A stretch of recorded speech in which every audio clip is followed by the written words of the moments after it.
大家好，အခုကနေလေကင်းဆိုတော့中午好ပေါ့နော်Chinese with Sue ဆိုတဲ့ channel ပေါ့နော် YouTube channel လေးကနေပြီးတော့ပြန်လည်ကြိုဆိုလိုက်ပါတယ်။လောက်ရှိဒီနေ့မျှဝေပေးမယ့်အကြောင်းအရာလေးတွေကတော့ဒီမိတ်ဆက်တဲ့အကြောင်းအရာလေးတွေပေါ့နော်။ဘာလေးတွေဖြစ်မလဲဆိုလို့ရှိရင်မနက်ခင်းမိတ်ဆက်ထားလေးတွေနေ့လည်ခင်းမိတ်ဆက်ထားလေးတွေညနေဆောင်မိတ်ဆက်ထားလေးတွေညပိုင်းမိတ်ဆက်ထားလေးတွေအဲ့ဒါလေးတွေကိုလောက်ရှိနဲ့အကြောင်းသားတွေနဲ့ဘယ်လိုမိတ်ဆက်လဲဆိုတာလေးကိုပြပြပေးမှာမို့လို့လောက်ရှိရဲ့ YouTube channel လေးကိုအဆုံးထိကြည့်ရှုပေးပြီးတော့ subscribe လုပ်ခဲ့ဖို့မမေ့နဲ့နော်အခုပေါ့နော်老师ကမျှဝေပေးမယ့် meaning လေးတွေကကြတော့ဘာလေးတွေဖြစ်မလဲဆိုရင်နေ့စဉ်သုံးပေါ့နော်ចောင်းသားနဲ့老师နဲ့အခန်းထဲမှာအသုံးပြုတဲ့နှုတ်ဆက်တဲ့ပေါ့နော်ဒီအခြေခံသဘောတရားလေးတွေကနေပြီးတော့စပြီးတော့မျှဝေပေးမှာပဲဖြစ်ပါတယ်ပထမဆုံး meaning လေးကတော့老师ကကြတော့ဆရာကိုပြောချင်တာပေါ့နော်老师ကကြတော့ဆရာကိုပြောချင်တာနောက်တစ်ခုကကြတော့同学ကရဲ့အဓိပ္ပာယ်ကကြတော့မြန်မာလိုဆိုရင်အတန်းဖော်လို့အဓိပ္ပာယ်ရအတန်းဖော်ចောင်းသားလေးတွေပေါ့နော်ចောင်းသားလေးတွေကိုသူပြောချင်တာတကယ်လို့ကိုကចောင်းသားအများကိုပြောမယ်ဆိုလို့ရှိရင်တော့同学们ဆိုပြီးတော့တုံးတယ်မန်းဆိုတဲ့အဓိပ္ပာယ်ကကြတော့老师တို့ကအများဆိုတဲ့အဓိပ္ပာယ်ကိုပြောချင်တာပေါ့နော်နောက်တစ်ခုကကြတော့老师တို့ဒီမနက်ပိုင်းမှာဆိုလို့ရှိရင် good morning မြန်မာလိုဆိုလို့ရှိရင်တော့မင်္ဂလာပါအဲ့ဒါကိုတရုတ်လိုဘလို့နှုတ်ဆက်ကြလဲဆိုလို့ရှိရင်早上好ဆိုပြီးတော့မိတ်ဆက်ကြပါတယ်အဓိကကတော့ဒီမှာ早上ကကြတော့ဒါကနနက်ခင်းကိုပြောချင်တာပေါ့နော်早上ဆိုတာကြတော့ဒါမနက်ခင်းကိုပြောချင်တာနောက်က好ဆိုတာလေးထည့်လိုက်တာကကြတော့ကောင်းတော့နနက်ခင်းမှာဆိုပြီးတော့ပို့ပြီးပြည့်စုံသွားအောင်လို့早上好ဆိုပြီးတော့သုံးကြရဲပေါ့နော်ဒါပေမဲ့အခုနောက်တစ်မျိုးကကြတော့လေဒီမှာမနက်ပိုင်းကိုဆောင်ရှောင်းဟောင်းလို့လည်းမမိတ်ဆက်ဖ ೇನೆ ဘယ်လိုမိတ်ဆက်ကြလဲဆိုရင်ဆောင်အန်းအဲ့လိုမျိုးလည်းမိတ်ဆက်ကြတယ်ပေါ့နော်ဒါကတော့ဒီရင်းနှီးတဲ့လူတွေအတုံးအနှုံးပေါ့နော်တယောက်နဲ့တယောက်တငယ်ချင်းမိတ်ဆက်တာတို့အဲ့လိုမျိုးပေါ့နော်အချင်းချင်းမိတ်ဆက်တဲ့အခါမှာဆိုလို့ရှိရင်ဆောင်အန်းနဲ့တုံးနေပေါ့နော်ကိုရီးယားဒီမှာလောက်ရှင်းနဲ့ဒီအတန်းပေါ့နော်ចောင်းသူចောင်းသားနဲ့မိတ်ဆက်တဲ့အခါကျရင်တော့老师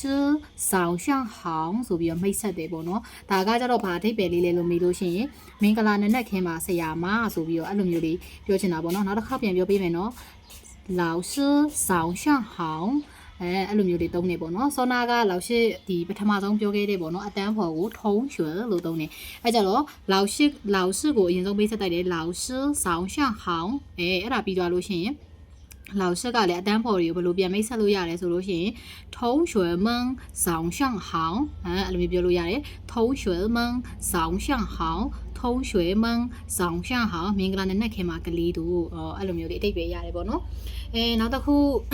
တစ်ခုပေါ့နော်မျှဝေပေးခြင်းတဲ့အရာလေးကကြတော့နေ့လည်ခင်းပေါ့နော်နေ့လည်ခင်းမှာဆိုလို့ရှိရင်老师တို့က go afternoon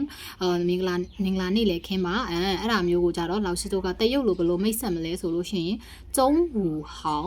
中午好ကောင်းတော့နေ့လည်ခင်းလေးပါပေါ့နော်ခုနက中午ဆိုတာကကျတော့နေ့လည်ခင်းကိုပြောချင်တာ中午နေ့လည်ခင်းနောက်ဆုံးက好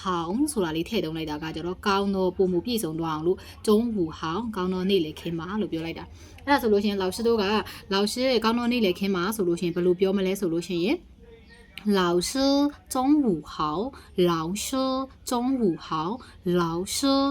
好ဆိုပြီးမိတ်ဆက်လို့ရတယ်ပေါ့နော်ကဲတဖန်ပြန်ပြီးတော့老师တွေကလည်းဒီပေါ့နော်ကိုကျောင်းသားတွေကိုဘယ်လိုမျိုးပြန်မိတ်ဆက်လို့ပြန်မိတ်ဆက်ကြမလဲဆိုလို့ရှိရင်同学们中午好同学们中午好အဲ့လိုမျိုးလေးတွေအပြန်လှန်မိတ်ဆက်ကြတယ်ပေါ့နော်โอเคနောက်တစ်ခုကကြတော့မှာဒီနေ့ညနေခင်းပေါ့နော်ညနေခင်းဆိုလို့ရှိရင်ကြတော့老师တို့က good evening အဲ့ဒါကိုကောင်းတော့ညနေခင်းမှာဆိုလို့ရှိရင်ဒီတရုတ်လိုမှာဆိုလို့ရှိရင်ဘယ်လိုမိတ်ဆက်လဲဆိုလို့ရှိရင်တော့下午好ဆိုပြီးတော့ပြောပါတယ်တရုတ်လိုဆိုရင်ဒီမှာညနေခင်းဆိုတဲ့အဓိပ္ပာယ်လေးကကြတော့下午ဆိုတော့အဓိပ္ပာယ်ရတယ်နောက်ကပုံမပြည့်စုံသွားအောင်လို့好ဆိုတဲ့စလုံးလေးနဲ့တက်လိုက်တဲ့အခါမှာ下午好ကောင်းတော့ညနေခင်းပါဆိုပြီးတော့အဓိပ္ပာယ်ရသွားတယ်ပေါ့နော်အဲ့ဒီခါမှာ老师တို့ကပေါ့နော်ဆရာမကောင်းတော့ညနေခင်းပါဆိုလို့ရှိရင်ဘယ်လိုမိတ်ဆက်မလဲဆိုလို့ရှိရင်老师下午好ဆိုပြီးတော့မိတ်ဆက်လို့ရပါတယ်တဖန်ပြန်ပြီးတော့လေ老师家教那里个没什么说了是同学们下午好，同学们下午好，同学们下午好ဆိုပြီးတော့တဖန်ပြန်ပြီးနှုတ်ဆက်လို့ရပါတယ်။ Okay ပေါ့နော်နောက်ဆုံး老师မျှဝေပေးခြင်းနဲ့စလုံးလေးကကြတော့老师တို့ညပိုင်းမှာဆိုလို့ရှင် good night အဲ့လိုအထိပ္ပယ်ကောင်းတော့ညချမ်းပါဆိုတဲ့အထိပ္ပယ်လေးပဲပေါ့နော်ဒါကိုကြတော့တရုတ်လိုဘယ်လိုပြောလဲဆိုလို့ရှင်晚上好晚上好晚上好ဆိုပြီးတော့အထိပ္ပယ်ရပါတယ်ပေါ့နော်ဒီညဆိုတဲ့အထိပ္ပယ်ကကြတော့晚上ဆိုပြီးတော့အထိပ္ပယ်ရတယ်ပေါ့နော်ဟောင်ဆိုတဲ့အထိပ္ပယ်လေးကကြတော့ဒီညကောင်းတော့ညခင်းလေးဖြစ်ပါစေဆိုပြီးပုံမပြည့်စုံဟောင်ဆိုတဲ့စလုံးလေးကိုထည့်လိုက်တဲ့အခါမှာ晚上好ဆိုပြီးတော့အထိပ္ပယ်ရပါတယ်ပေါ့နော်အဲ့ဒီခါမှာ老师တို့ကဒီပေါ့နော်ဆရာမကိုကောင်းတော့ညပါဆရာမဆိုပြီးဘယ်လိုမိတ်ဆက်လို့ရတယ်အဲ့ဒါဘယ်လိုပြောမလဲဆိုလို့ရှိရင်老师晚上好老师晚上好老师晚上好ဆိုပြီးတုံးလို့ရပါတယ်ပေါ့နော်ကျောင်းသားတွေကလည်းကျောင်းသားတွေဆရာမနဲ့ပေါ့နော်ဆရာမကလည်းတဖန်ကျောင်းသားတွေကိုပြန်နှုတ်ဆက်မယ်ဆိုလို့ရှိရင်同学们晚上好同学们晚上好同学们晚上好ဆိုပြီးတော့အသုံးပြုချပါတယ်ပေါ့နော်အဲ့ဒီမှာပေါ့နော်ဒီမှာ晚上好ဆိုတဲ့ဟာကိုဒီအချင်းချင်းပေါ့နော်သူတို့ရင်းနှီးတဲ့တငယ်ချင်းချင်းဂျားမှာဘယ်လိုမျိုးနှုတ်ဆက်ကြလဲဆိုလို့ရှိရင်အခုနောက်ပိုင်းမှာအတူပေါ့နော်အတူကောက်လို့ပဲပြောမယ်ပေါ့နော်အတူကဘယ်လိုနှုတ်ဆက်လို့ရလဲဆိုလို့ရှိရင်晚安ဆိုပြီးတော့လည်းနှုတ်ဆက်လို့ရပါတယ်စောနာကဟိုးအရှိမလောက်ရှိပြောခဲ့တဲ့ပထမဆုံးမီနင်းလေးဆောင်ရှန့်ဟောင်းဆိုတဲ့အဓိပ္ပာယ်နဲ့အတူတူပဲပေါ့နော်သူကဆောင်ရှန့်ဟောင်းကိုလည်းဆောင်အန်း